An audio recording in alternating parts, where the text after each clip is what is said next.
उर्स क्यों होता है?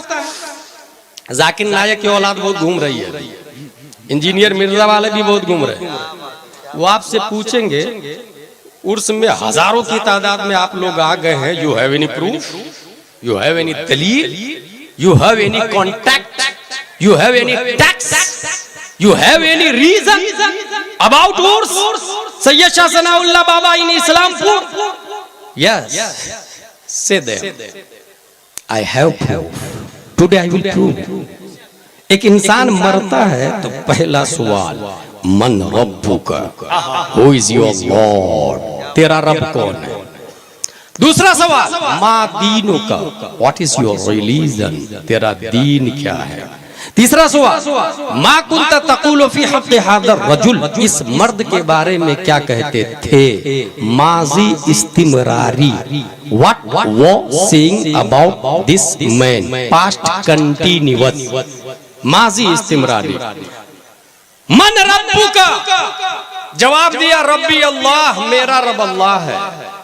100 नंबर है, पास मार्क्स तो मिल ही जाना चाहिए। He is right. He is my servant. Open the door of paradise. Wear the dress of paradise. Open the window towards paradise. But no, there is no voice. कोई result out नहीं होता है। दूसरा सवाल why? क्योंकि पहले सवाल का जवाब दिया मेरा रब अल्लाह है, तो इससे थोड़ी साबित होता है वो मोमिन है। मेरा रब अल्लाह है ये डोनाल्ड ट्रंप भी बोलता है, मेरा रब अल्लाह है ये बाइडन भी बोलता है, मेरा रब अल्लाह है ये नेतन्याहू भी बोलता है। यहूदियों का अकीदा है मेरा रब अल्लाह मेरे नबी मूसा अलैहिस्सलाम, क्रिश्चियनों का अकीदा है मेरा रब अल्लाह मेरे नबी ईसा अलैहिस्सलाम। तो अल्लाह ने यहूदी नसरानी को छांटने के लिए दूसरा सवाल रखवाया, माँ दीनों का, यहूदी तो नहीं है तू, नसरानी तो नहीं है तू।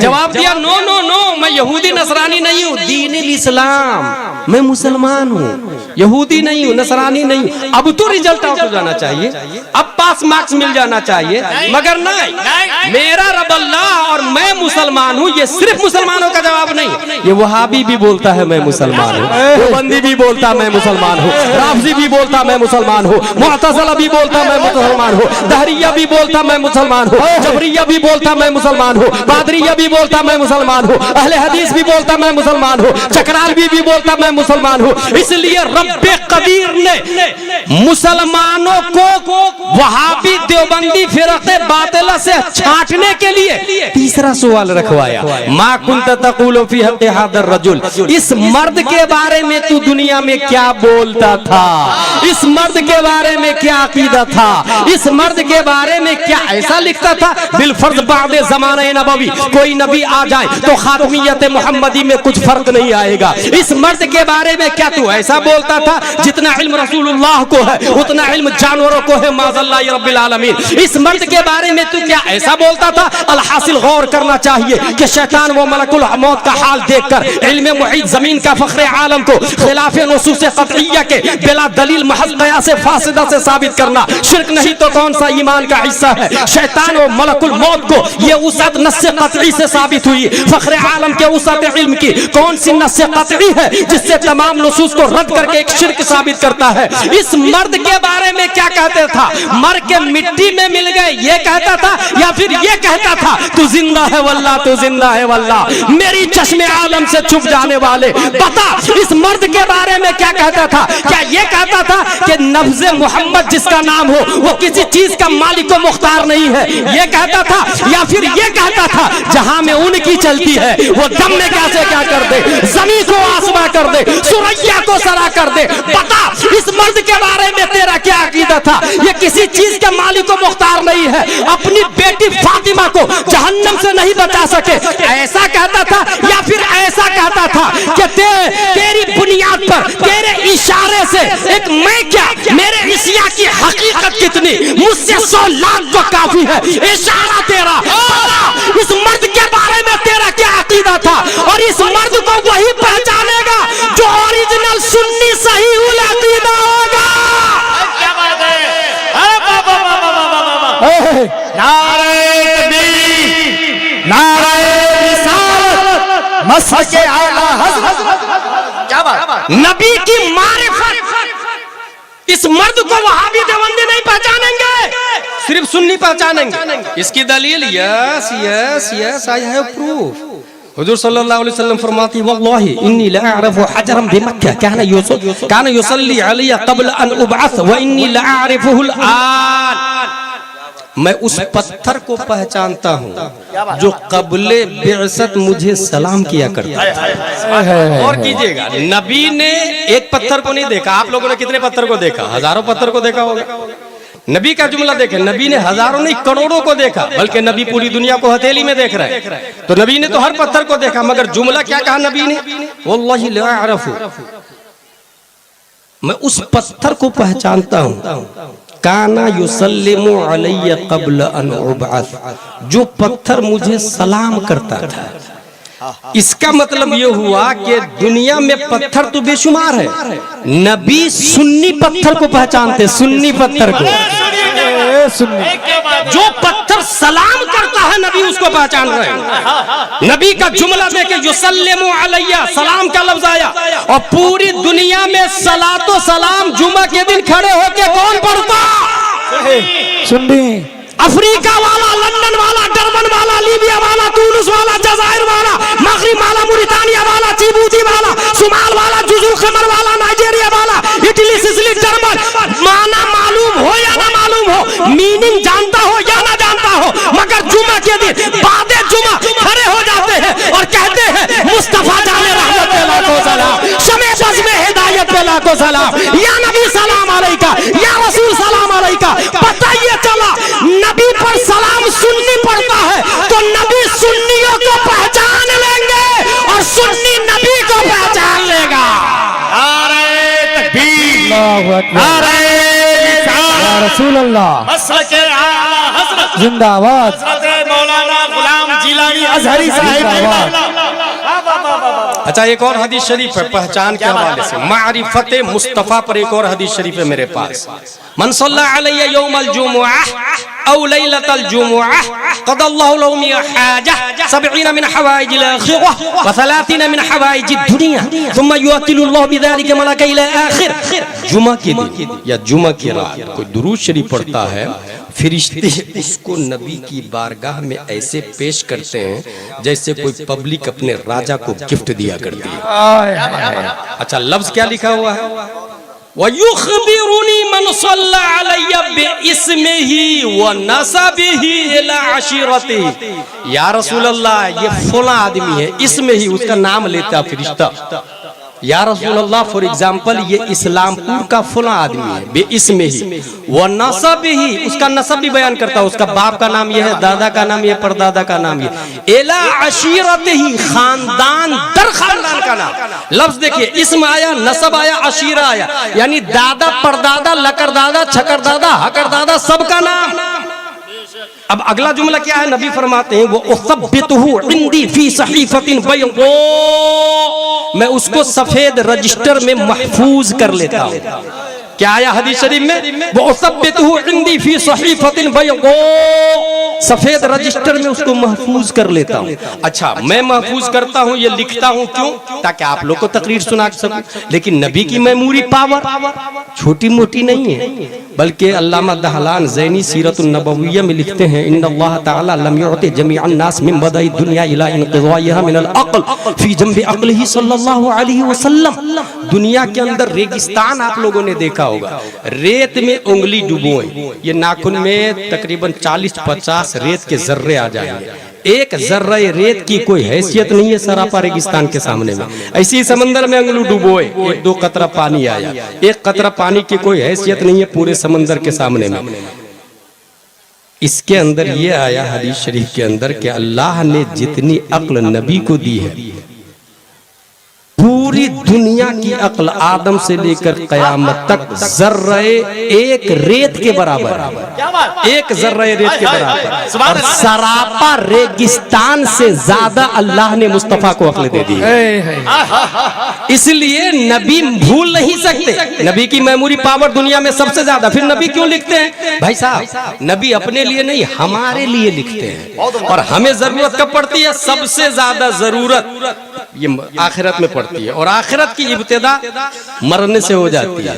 और सबसे ज्यादा मुहताज इंसान कब्र में होता है, जहां पर नकीरैन सर पर होते हैं और सवाल करते हैं। इसी को बरेली के कलंदर लिखते हैं, खड़े हैं मुनकर नकीर सर पर, न कोई हामी न कोई यावर, बता दो आकर मेरे पैगंबर कि सख्त मुश्किल जवाब में है। पूछा जा रहा है इस मर्द के बारे में क्या कहते थे, और उस मर्द के हाथ में एक फाइल है, उस फाइल में नाम लिखा हुआ है, क्योंकि मरने वाला सुन्नी है, जुमा के दिन खड़े होकर सलातो सलाम पढ़ा है, और हदीस में आया जिसने जुमा के दिन सलाम पढ़ा रजिस्टर में उसका नाम लिखा हुआ है बाप दादा के नाम के साथ। अब बईद नहीं है नबी ये कहे नकीरैन से, नकीरैन मेरी फाइल में तो इसका नाम लिखा हुआ है, इनसे न पूछो मैं कौन हूँ, मुझसे पूछ लो ये कौन है, मैं बता देता हूँ ये कौन है। बंदा आज़ादशुदा है ये, हमारे दर का कैसा लेते हो हिसाब, इस पे तुम्हारा क्या है। फिर मुझे दामन अक़दस में छुपा ले सरवर और कहे चलो हटो, इस पे तकाजा क्या है।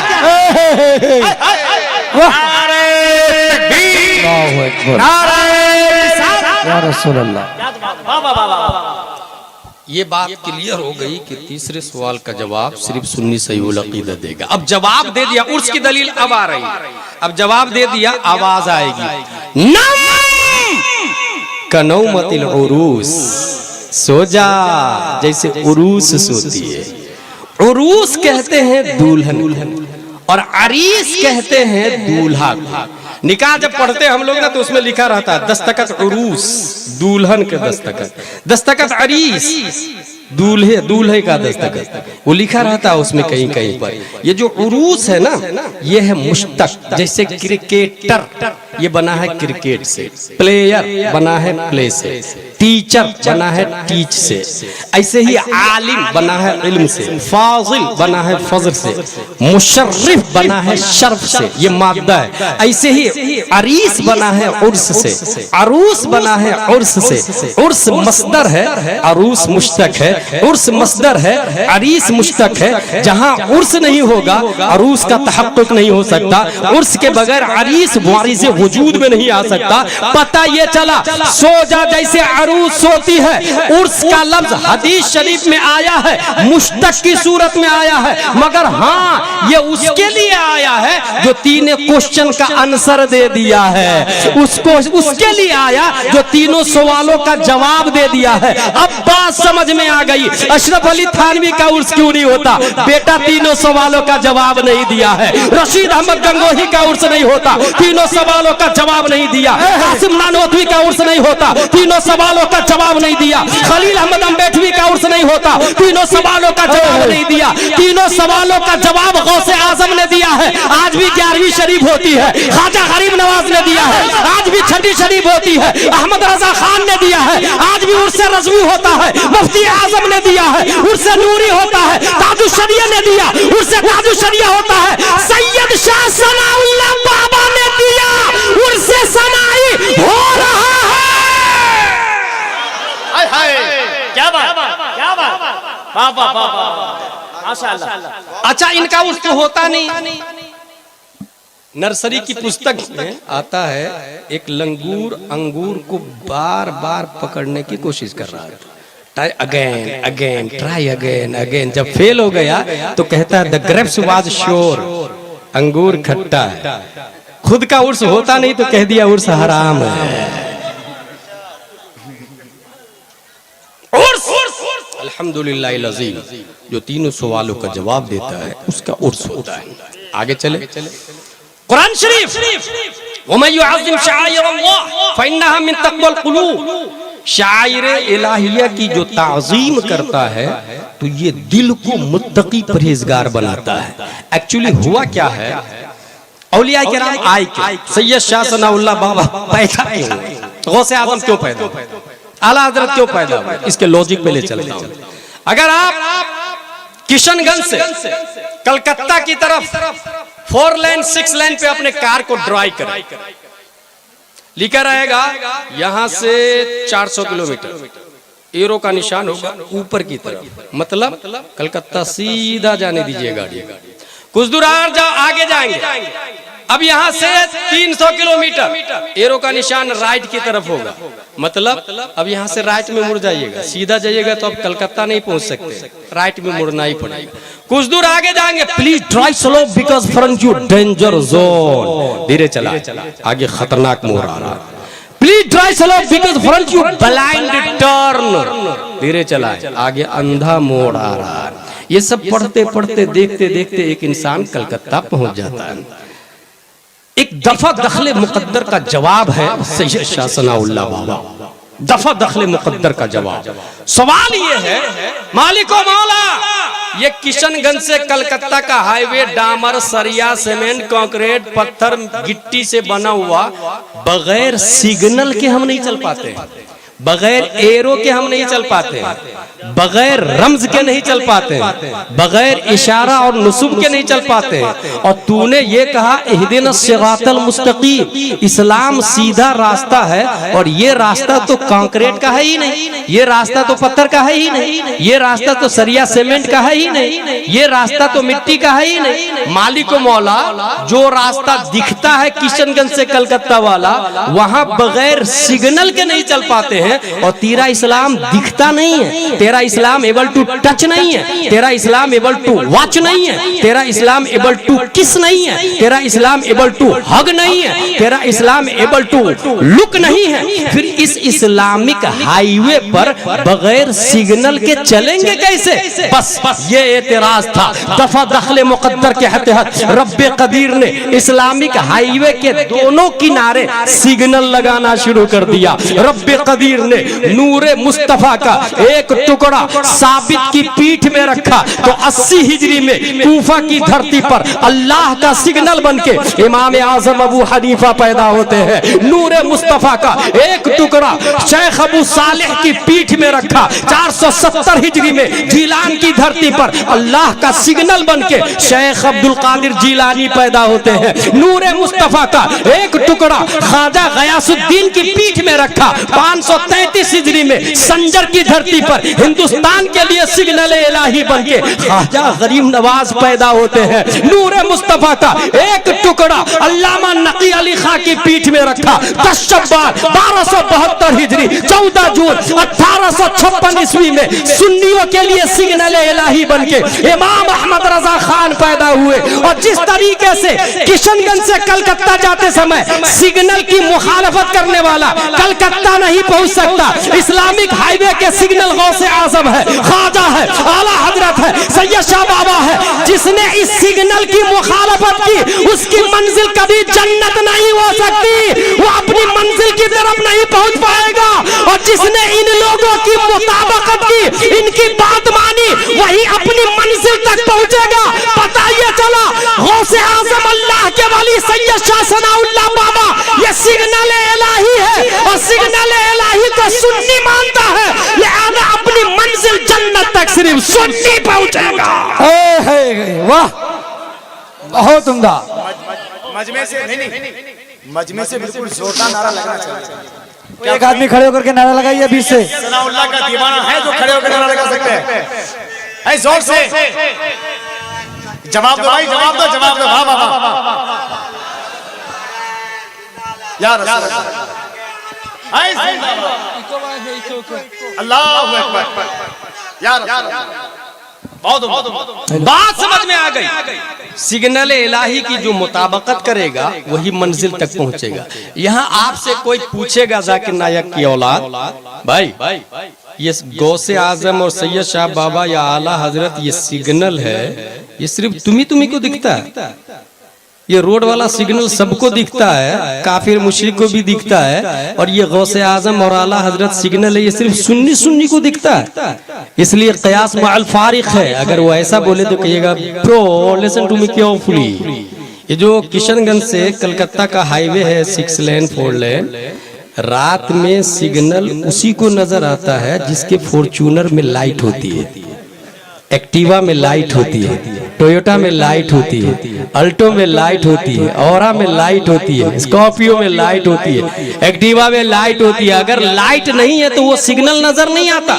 बात समझ में आ गई? सिग्नल तो है गौसे आजम, सिग्नल तो है आला हजरत, देखने के लिए छाती में ईमान की लाइट चाहिए और साने मसनू से साने पर इस्तिदलाल। ये इस बात की दलील है कि अगर ये हमको नजर आते हैं तो मतलब ये है कि ईमान सिर्फ और सिर्फ हमारे पास है, ईमान सिर्फ और सिर्फ हमारे पास। ये पूरे उर्स की बहस क्लियर हो गई।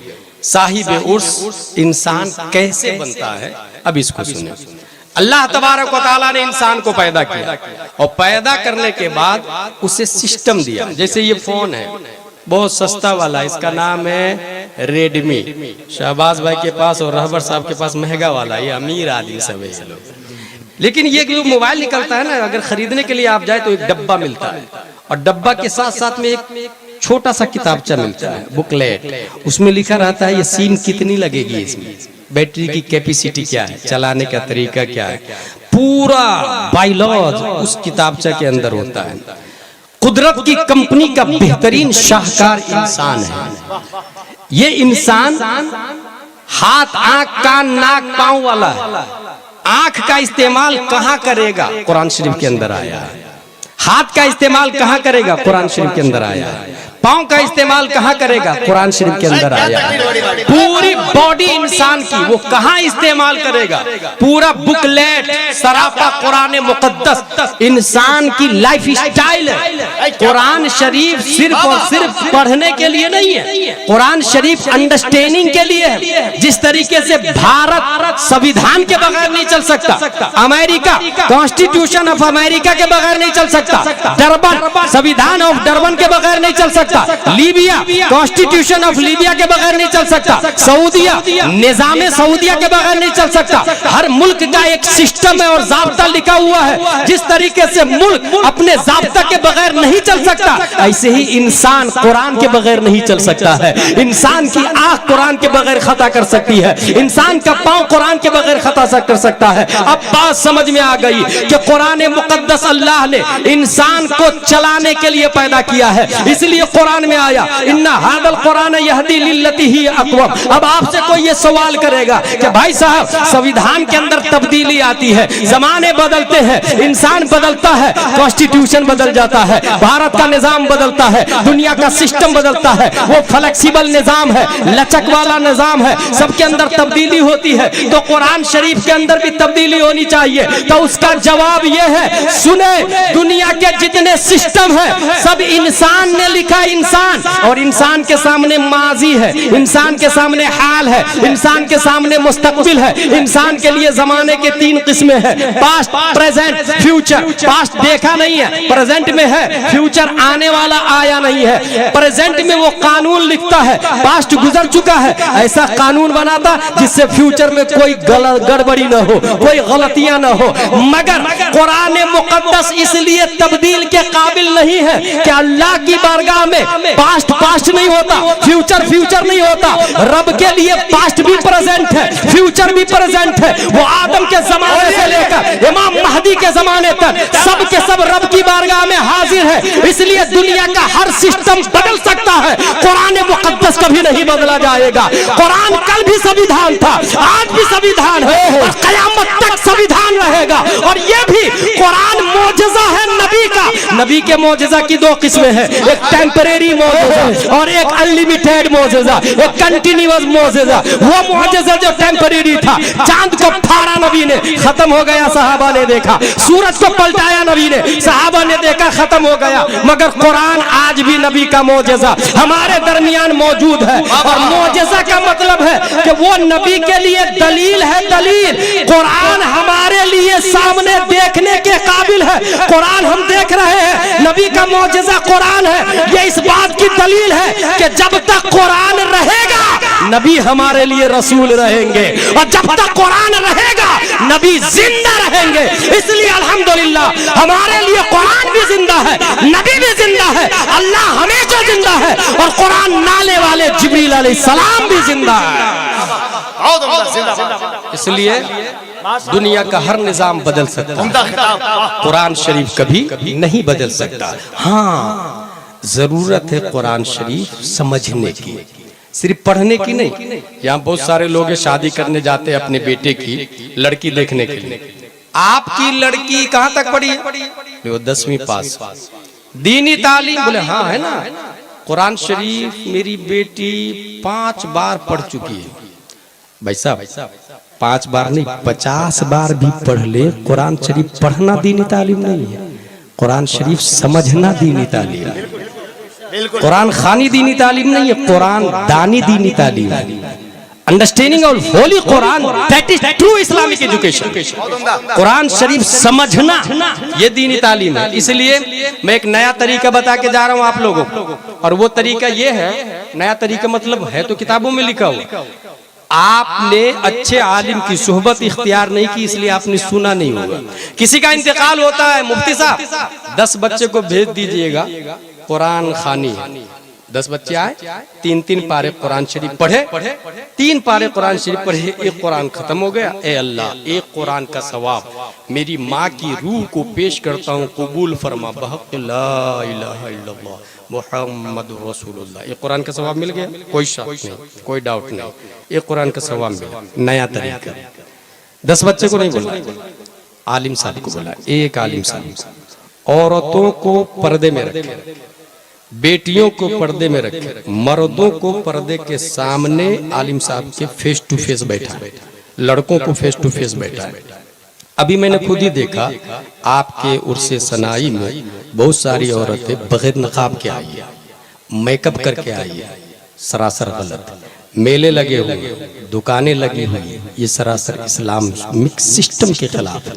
और ये कोई अहमदाबाद की औरतें नहीं हैं, ये कोई बेंगलोर की औरतें नहीं है, हमारी और आपकी बीवी और बेटियां हैं। इसका मतलब कमजोरी हमारी और आपकी है, तालीम की कमी है। उर्स का वजूद मेला के लिए नहीं हुआ, खरीदारी के लिए नहीं हुआ, उर्स का वजूद साहिब उर्स के सिस्टम को सीखने के लिए हुआ। हजरत सैयद आप लोगों ने भी नाज़ शरीफ सुना, बहुत ही प्यारा नाज़ शरीफ पढ़ रहे थे हजरत। ज़्यादा से ज़्यादा शेयर करें, हमें भी सपोर्ट